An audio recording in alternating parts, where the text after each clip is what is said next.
Welcome to News Hour on Royal Television. Our headlines. Youths in Boya, southwest region of Cameroon, have pledged their commitment and resilience in making Cameroon prosperous. They did it yesterday during 11 February commemoration. National Youth Day was yours in the southwest region. Out of Cameroon, tensions are rising in Zimbabwe after the cabinet approved a plan to amend the constitution, potentially extending President Emerson Mnangagwa's term in office till 2030.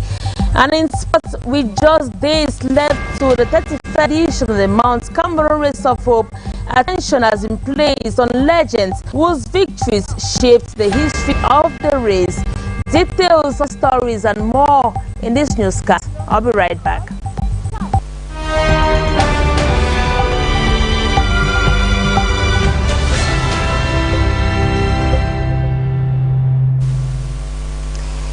You're welcome back. Those were the main points, and now the news in greater details. My name is Frida Leina. Youths in Boya, southwest region of Cameroon, have pledged their commitment and resilience in making Cameroon better.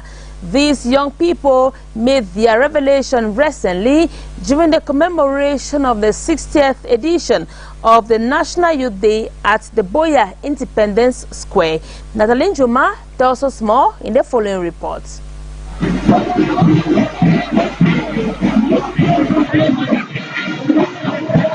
The 2026 National Youth Day was celebrated in the grandstand in Boya with a colorful and well-attended march past that took place at Independence Square. The event, that was chaired by the governor of the Southwest region, Bernard Okala Bilai, gave the youths opportunity to showcase their resilience and commitment through the traditional march past, where they showcased cultural diversity and patriotism. The governor, while addressing the press, described the Diamond Jubilee celebration of Cameroonian youth as a blessed one in Boya due to the presence of the heritage.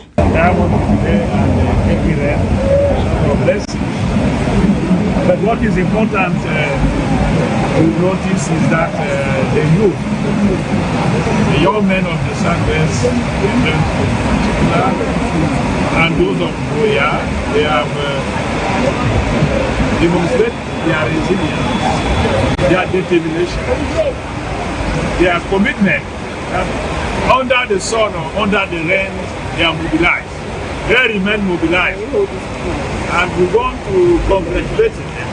Yesterday, the head of state in his message to the youth congratulated the youth of Cameroon, congratulated the youth for their commitment.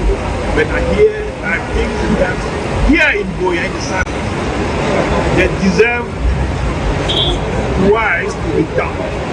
Because today, we have come back definitely to what we were used years ago. More than 8 hours of partners means that the mobilization was huge mobilization. And despite the rains, the partners went on. I want to express my full gratitude and satisfaction to the youth of Boya. The event welcomed a huge number of students from primary, secondary, higher institutions as well as vocational training centers across Boya.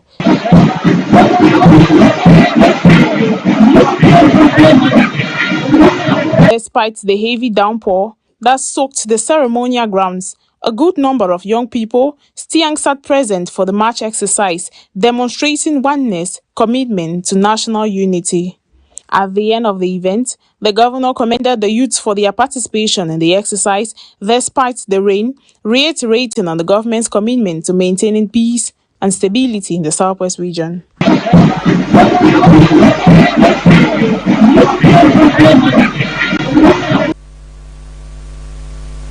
The 60th edition of the National Youth Day in Boya has been described by the population as a memorable one due to the presence of the heavy downpour. Education stakeholders, pupils and students revealed that despite the heavy rains, The traditional march past exercise was an opportunity for them to show their resilience and patriotism to the nation. Once more, Natalie Njoma. There has been the occurrence of road accidents in Cameroon, which has led to numerous deaths. Poor vehicle maintenance, excessive alcohol intake and bad road conditions are some causes of road accidents as highlighted by road safety experts in Boya. They say the road accidents in Cameroon are largely caused by human errors, accounting to over 70% of incidents, followed by primary factors such as excessive speeding, reckless driving, driver's fatigue, and distractions on mobile phones use. Also have been carried out on road accident, and the studies have shown that 50% of road accident is caused by non-respect of the highway code, that is dangerous or careless overtaking at corner, when poor visibility on bridges. So you see that most accidents were year of daily motor accident, like the one that occurred between Yola and Yaoundé, was due to non-respect of the highway code. So the second, I said 5 principal causes of road accident. The second cause of road accident is overspeeding.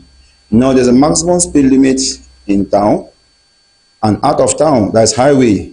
Now maximum speed limit in town for light vehicles is 60 kilometers per hour. Out of town, that's highway, is 110 kilometers per hour. On motorway is 130 kilometers per hour. The driver tend to overspeed on highway, even in center town at times. You see driver driving at 70, 80 kilometers, even 100 kilometers in town. That's why this overspeeding may lead to loss of control, steering control, and you see it may lead to an accident, where you hear of accident occurring in town because people tend to violate speed limits. Out of town, maximum speed limit is 110. You see some driver drive at 140, and they do impress themselves at times. You hear them telling others, friends, that I was driving at 160 kilometers per hour, whereas our roads are narrow and twisted. Driving experts in Boya highlighted that some causes like speeding and recklessness, poor driving skills and licenses, distracted driving, alcohol and drug intake are some common causes of road accidents, as well as driving for long hours or multiple long-distance trips in a single day amongst persons in Boya. That on the consumption of alcoholic drinks and drugs. You see, drivers tend to take alcohol before driving, and there's a saying that before you drive, you should not drink, or before you drink, don't drive. But many people, because some people have gone to a party when they are drinking some few alcohol. Normally, the highway code say if you are in a party and you have driven to a party and you are drinking some few alcohol, park the vehicle and take a public transport. Many drivers tend to drive, and they will even tell you that when I take a bottle of beer, that's why I will drive. I know what alcohol does to the body. It gives false sense of confidence and poor judgment. So this may lead to accidents. So 12% of road accidents in Cameroon is caused by drunkenness or consumption of alcoholic drinks. Now, the fourth one is tiredness and lack of initiative. You know, the normal working hours of a driver, like those who are applying highway, those are driver of agency, when they apply highway. Now, the normal working hours of a driver is 8 hours. The driver tend to drive for 10 hours without rest. You know, when you are driving for 10 hours, you become a debtor. You fall into debt. You fall into debt, that's sleep. You need to sleep to rest. But many drivers tend to fight against this. Some will even take cola nuts and tell that when I take cola nut, I will drive. You know, nature is nature. When you are tired, you are a debtor. You are a debtor. You are owing sleep. So until you pay off the debt, you are tired, you are not fit. It affects your ability as a driver. Coordination, it affects coordination. So tiredness affects coordination. It may even lead to dizziness. You may even fall asleep while driving because you are tired, you needed to rest. Statistics from the Ministry of Transport reveal that road accidents in Cameroon are a major concern as the country records an estimated 16,583 accidents annually, resulting to over 100 deaths and approximately 600 injuries. Main causes of these accidents are attributed to human factors, accounting for around 85% of cases, including excessive speed, imprudence, tension, and poor overtaking by most road users. In the meantime, transport officials are calling on those plowing the national roads to be assisted. Nathalie Juma ending that report. Rather, it was a report on the increase in the rise of road accidents in our communities and on a major stretch of roads. We continue to revisit commemorative activities to mark this year's National Youth Day, where the 60th edition of the National Youth Day has come and gone. Despite the ambience and massive turnout of the Boya youthful population, the commemoration has left many in excitement. Honoring Cheng in the upcoming report asserts that after 6 decades, the event has not only reawakened memories of the past, but the March past has further rekindled beautiful tidings. Let's go over to Bongo Square, where Honoring Cheng took interest in some persons who shared their memories of the past. Follow us. The 60th commemoration of the National Youth Day has come and gone in the city of Boya. Despite the commotion, ambience, pomp and pageantry, this year's edition has brought memories of the past to a good number of denizens. Mon impression, la fête de la jeunesse était bien. Nous avons bien célébré. Les enfants étaient dans la mouvance de la fête et ça s'est bien déroulé. Ils ont défilé, ils se sont épanouis. Avant, c'était plus festif, il y avait plus de mouvement, mais comparé aux peut-être 5 dernières années, c'était pas vraiment ça. Mais cette année, la mobilisation était vraiment énorme. Même dans notre école, les enfants se sont mobilisés, ils sont sortis. The youths of the Southwest region are an invaluable force to reckon with, according to the President, Paul Biya. While addressing them in his keynote address yesterday, he also reaffirmed their persistent loyalty. Ellie Grace is a pupil that joined her peers to jubilate, celebrate, and contribute her own quota. And I like that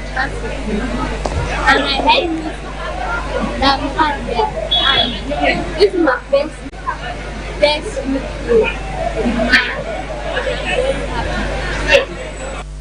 Naomi Botake, on her part, is one of such entrepreneurial youths who brave the odds to put food on her table. The nurse, now turned businesswoman, says the 11th February occasion opened up good feelings and the wonderful memories from yesteryears. Seriously, the youth day, 11 February, before, only programming. We usually broke our bank on the 10th because we know that on the 11th, everything, we are going to eat everything that we want to eat. Maybe it's egg, lawut, whatever thing that we want. It's our own Christmas for us, youth day. That is, there are many activities. Maybe the children will be dancing because for me, I spend my own youth day in the village. We will do activities, we will dance, we will sing, we will even play football. But now, compared to now, there is no activities that it's only march past that they will do, and that's all. After 6 decades, the youths of Boya are not only resolute, but have pledged to answer present next year, 2027, come heavy downpour, come shine.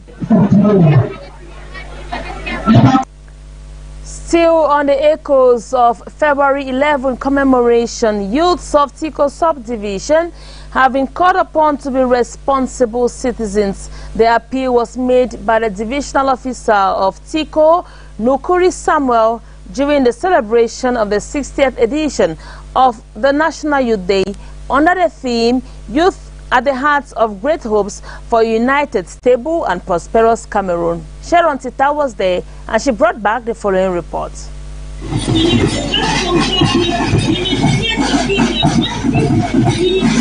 The Tiko municipality witnessed a vibrant Youth Day celebration with youths donning colorful uniforms and marching in style to mark the 60th edition of the event. The divisional officer, Nokori Samuel, praised the massive turnout, urging youths to be responsible citizens.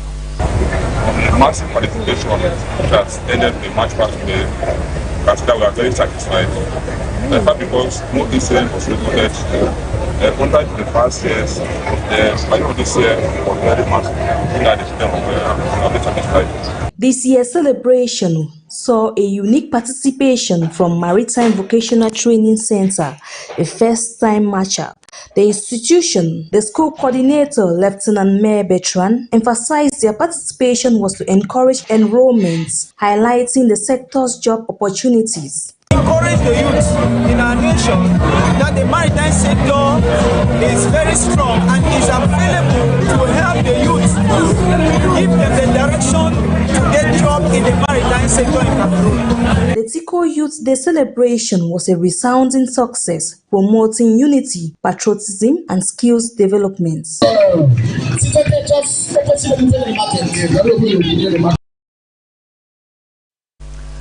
Sharon Tita ending that report. Still on the echoes of February 11 commemoration, juvenile delinquency, alcohol abuse, the excessive use of social media and deviant behavior are some of the social ills that President Paul Biya vehemently denounced in his recent address to the youth all over the national territory. Honorin Cheng brings to the limelight pertinent insights into the head of state's speech, as well as a plethora of issues His Excellency Paul Biya frowned at. Take a listen. I have never stopped, and I will never stop caring about you. These are the words of the President of the Republic, His Excellency Paul Biya, during his recent address to the youths of the national territory. He affirmed that the government of Cameroon will support a vast majority of young entrepreneurs with a proven track record of trust and stability in their respective business ventures. I have never stopped and will never stop caring about you. To thank you most sincerely for your invaluable support. Je les encourage à continuer d'avoir confiance en leurs capacités. Je les encourage à continuer d'entreprendre et d'avancer, quelles que soient les difficultés et les obstacles. L'objectif en étant de bâtir une véritable synergie entre l'État, le secteur privé et le reste de la société en matière de création d'emplois en faveur des jeunes.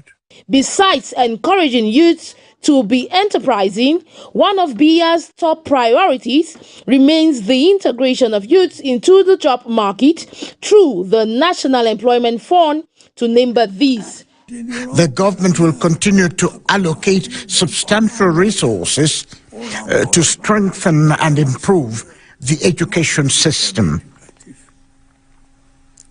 My objective is for as many of you as possible the opportunity to access quality training that will enable you not only to find jobs but also to create them. As you are aware, recruitment in the public sector or enterprises cannot alone fully resolve the thorny issue of youth unemployment. That is why I will continue to encourage youth entrepreneurship and ensure that young people receive appropriate government support to that end. Tax exemptions will be made to business persons employing youths, while 50 billion francs CFA shall be allocated within the framework of the finance law to promote youth entrepreneurship. In my view, there is no such thing as odd job, and there will never be. le relèvement de la subvention du Fonds national de l'emploi et les mesures prises pour l'insertion des jeunes dans la réalisation des travaux à haute intensité de main-d'œuvre financés par l'État. The head of state also announced that so much emphasis will be laid on the digital sector, the agricultural milieu, and the informal landscape. I am pleased to note that many of you are excelling in the agricultural, processing, construction, services, and digital sectors, where you start up businesses and create jobs each day.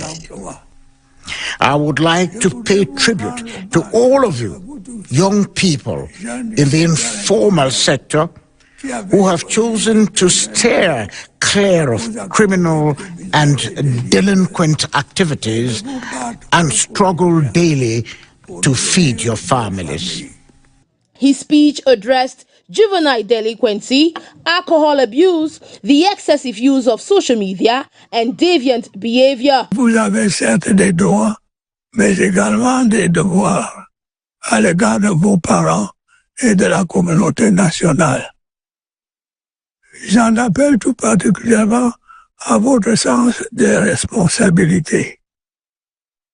L'avenir de notre cher et beau pays, le Cameroun, repose entre vos mains. Vous devez en être conscient. Vous devez donc résolument tourner le dos aux excès dans lesquels certains d'entre vous ont malheureusement tendance à se perdre ces temps derniers. La délinquance, l'abus d'alcool, l'usage des stupéfiants, la dépravation des mœurs, l'usage excessif et abusif des réseaux sociaux, etc.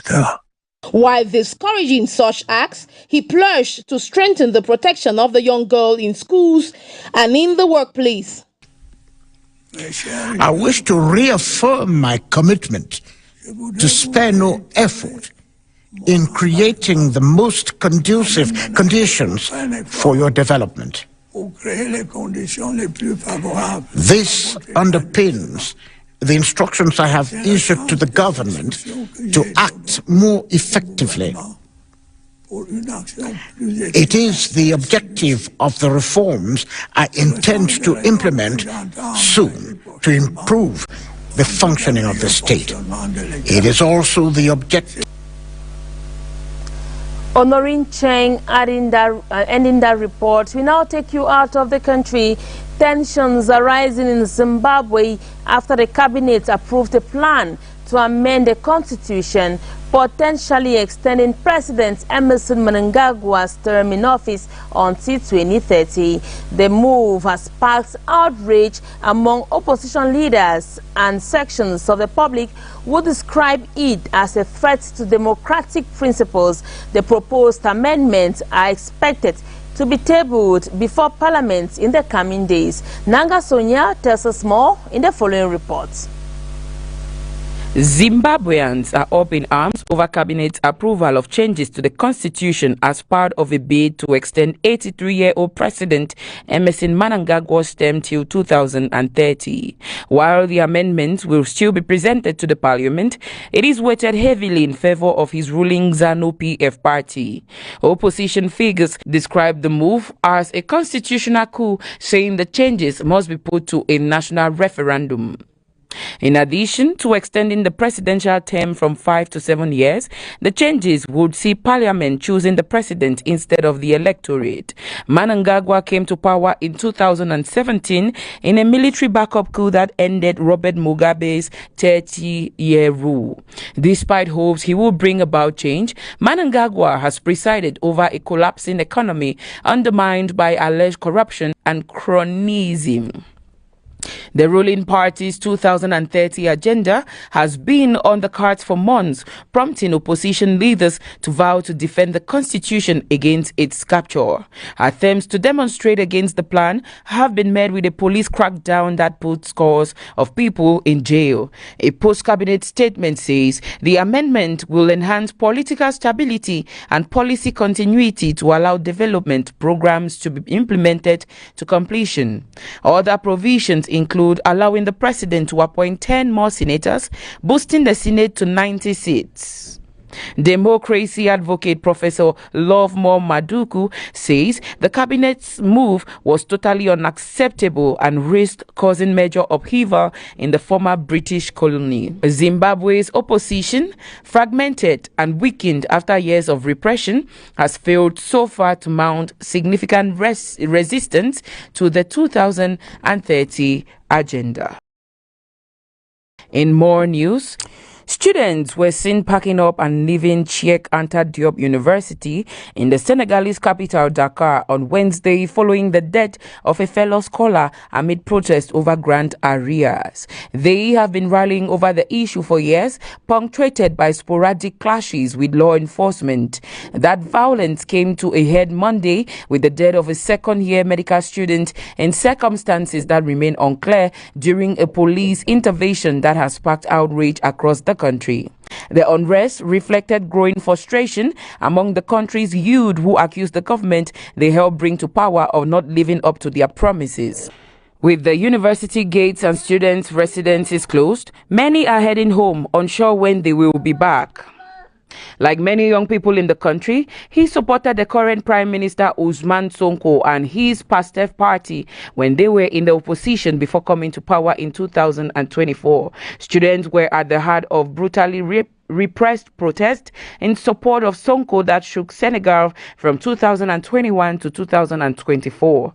With 75% of Senegal's population under the age of 35, young people played a massive role in bringing this government to power, moved by this party's promise of a break with the old system. Now they say they feel betrayed by Sonko and President Bassirou Diomaye Faye, whose pledge to tackle corruption had raised the hopes of many young people. The president of the Students' Association of the Faculty of Medicine, Pharmacy and Dentistry, Cheikh Atab Sangne, claims Abdoulaye Bar did not take part in the protest but was beaten by police in his room. The government, in a statement, says serious events had led to the students' death without providing details and has promised an inquiry. Meanwhile, rights groups have denounced disappropriate use of force by security forces during protest. In other news, a self-proclaimed preacher in Kenya linked to an infamous starvation cult that killed more than 400 people has been charged on Wednesday over a further 52 deaths. In a case that made global headlines in 2023, hundreds of bodies were discovered just inland from the Kenyan beach resort in Malindi in what was known as one of the world's worst cult-related tragedies. Self-proclaimed pastor Paul McKinsey has pleaded not guilty to multiple counts of manslaughter at his trial in Mombasa and has remained in custody. But last year, more bodies were discovered in the remote village of Binzaro, around 30 kilometers from Shakahola along the Indian Ocean coast, suggesting the same cult had continued to operate even after Mackenzie's arrest. The Public Prosecution's Office says it charged Mackenzie and others with organized criminal activity, 2 counts of radicalization, 2 counts of facilitating commission of a terrorist act in a relation to the deaths of at least 52 people at Kwa Binzaro area in Chakarma, Kilifi country. The defendants have again pleaded not guilty, and the next hearing in the case is due on March 4. Efforts to regulate religion in the majority Christian country have been fiercely opposed in the past as undermining constitutional guarantees of the division between churches and the state. We now talk sports in this newscast, where with just days left to the 31st edition of the Mount Cameroon Race of Hope, our sports reporter Nguni Sonita focused attention not only on this year's edition, but to the athletes preparing to conquer Africa's most demanding mountain, but also to the legends whose victories shaped the history of the race. From record breakers to trailblazers, these former winners remain symbols of endurance and excellence. Her report. Mount Cameroon Race of Hope began in 1973 with only a handful of runners. They quickly grew into one of Africa's toughest endurance events. Bakore native John Ekema made history as the very first winner, walking away with 30,000 francs CFA and 10 cartons of Guinness. Today, champions earn up to 10 million francs CFA, a proof of how the competition has come. Prince Timothy Leku Lekunze remains one of the greatest names ever associated with the race. The two-time champion set an extraordinary record in 1987, completing the course in 3 hours 46 minutes 34 seconds, a time no male athlete has beaten to date. Few athletes have dominated the race like Reverend Father Walter Stifter. The Tyrolean missionaries turned competitors by winning 3 consecutive editions in 1976, 1977 and 1978, a feat that still stands unmatched in the men's category. Decades later, no runner has been able to equal his triple triumph. The 2012 edition produced one of the most unusual victories in the event's history. Severe weather prevented runners from reaching the summit, forcing organizers to shorten the road. Godlove Gasimbu emerged winner from the northwest region of what is now remembered as the shortest Mount Cameroon race ever, a distinction that may never be repeated unless nature intervenes again. International athletes have occasionally disrupted Cameroon's dominance. In 1988, Scotland's Helen Diamantite became the first foreign woman to win the race. Argentina's Ruda Fabiola followed in 1989, and England's Sally Goldsmith triumphed in 1990. Since then, no foreign female athlete has reclaimed the title. On the men's side, Kenyan Chalimo Luka Kipkemo made headlines in 2018 by finishing third, becoming the first foreign athlete in 2 decades to step onto the podium. While some celebrate past glories, others are still chasing their moment of glory. Esumbe Lyonga, son of celebrated female champion Queen of the Mountain Sarah Etonge, finished third in both 2015 and 2017.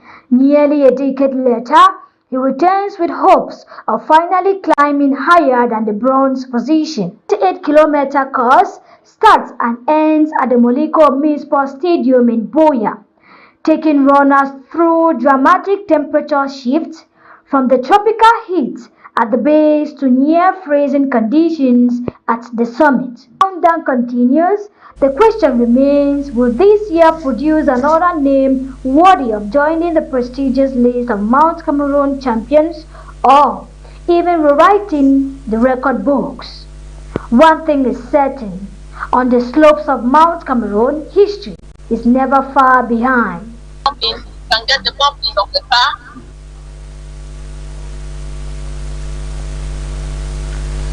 Dear viewers, before we leave you, a quick reminder of our top stories. Youths in Boya, southwest region of Cameroon, have pledged their commitment and resilience in making Cameroon prosperous.